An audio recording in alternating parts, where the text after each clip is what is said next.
bihamdi. Assalamualaikum warahmatullahi wabarakatuh. Saya berharap baik di mana saja berada.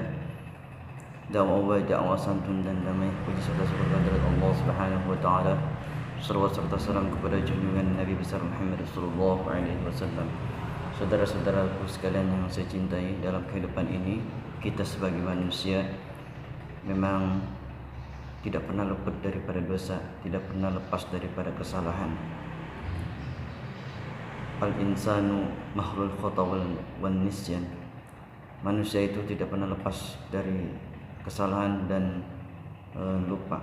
Maka oleh karenanya ketika kita melakukan kesalahan atau melakukan dosa, baik itu dosa kecil maupun dosa besar, maka hendaknya kita senantiasa bertobat kepada Allah Subhanahu wa taala. Mohon ampun kepada Allah Subhanahu wa taala. Tobat yang sebenar-benarnya, taubatan nasuha, tobat yang sesungguh-sungguhnya, bukan tobat yang ketika nanti kita sudah tobat lalu melakukannya lagi. Itu namanya disebut tobat yang tidak sungguh-sungguh. Maka Allah Subhanahu wa taala berfirman, "Qulu ilallahi jami'an ayyuhal mu'minun la'allakum tuflihun." Dan bertobatlah kamu sekalian kepada Allah Subhanahu wa taala agar kau semua menjadi orang-orang yang beruntung. Maka orang-orang yang senantiasa bertobat kembali kepada Allah Subhanahu wa taala, tobat yang sesungguh-sungguhnya, maka dia termasuk orang-orang yang beruntung. Kenapa dikatakan beruntung?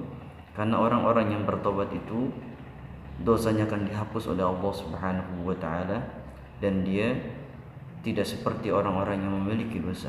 Luar biasa. Nabi Muhammad sallallahu alaihi wasallam bersabda, "Al-mu'minuna at-taibu minadz-dzambi kama la dzambalah." Orang-orang yang bertobat dari dosanya seperti orang-orang yang tidak memiliki dosa. Jadi ketika kita bertobat kepada Allah Subhanahu wa taala, tobat yang sesungguh-sungguhnya, tobat dari segala apapun yang kita lakukan, dari kejelekan yang kita lakukan, dari maksiat yang kita lakukan, dengan tobat sesungguh-sungguhnya, maka kama la dzambalah, seperti dia tidak berdosa, dihapus oleh Allah Subhanahu wa taala dosanya.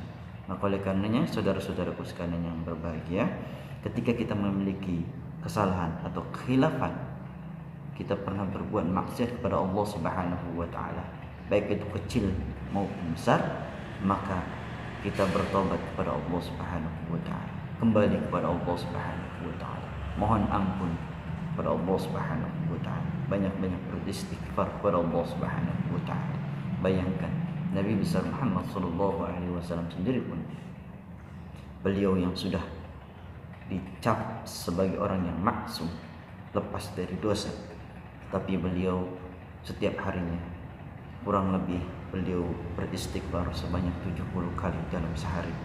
Maka kita, apalah kita sebagai manusia biasa yang tak lepas daripada kesalahan dan dosa, maka kita harus dan selalu beristighfar, mohon ampun kepada Allah Subhanahu wa taala. Mudah-mudahan kita semua senantiasa diampuni segala dosa-dosa kita dan diselamatkan fid dunya wal akhirah. Amin ya rabbal alamin. Dakwah santun dan damai, tul galitul galagatul betul. Assalamualaikum warahmatullahi wabarakatuh.